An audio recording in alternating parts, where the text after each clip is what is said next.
একজন লিবিয়ান যুবক, নাম তার আমের, সৌদি আরব যাচ্ছিল হজ করার জন্য। যেইমাত্র সে এয়ারপোর্টে পৌঁছালো, তার নাম দিয়ে নিরাপত্তা সংক্রান্ত একটি সমস্যা দেখা দিল। নিরাপত্তা বাহিনীর লোকেরা তাকে বলল, একটু অপেক্ষা করো, আমরা চেষ্টা করছি সমস্যাটা সমাধান করতে।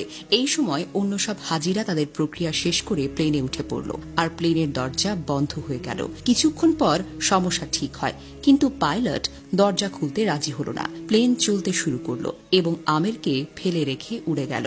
অফিসার তাকে সান্ত্বনা দিয়ে বলল, মন খারাপ করো না, হয়তো এটা তোমার ভাগ্যেই ছিল না। কিন্তু আমিরের জন্য ছিল অটল বিশ্বাস। সে উত্তর দিল, আমার নিয়ত হজের, ইনশাআল্লাহ আমি যাবই। হঠাৎ খবর এলো প্লেনটিতে যান্ত্রিক সমস্যা হয়েছে, সেটি ফিরে আসছে। প্লেনটা ফিরে এলো, মেরামত করা হলো, কিন্তু তাও পাইলট আমিরের জন্য দরজা খুলতে রাজি হল না। অফিসার আবার বলল, হয়তো তোমার ভাগ্যে নেই। কিন্তু আমির ছিল দৃঢ় প্রতিজ্ঞ, স্থির ও দৃঢ়চেতা। সে বলল, আমার নিয়ত হজের, ইনশাআল্লাহ আমি যাবই যাব। প্লেন আবার উড়ে গেল। কিছুক্ষণ পর আরেকটা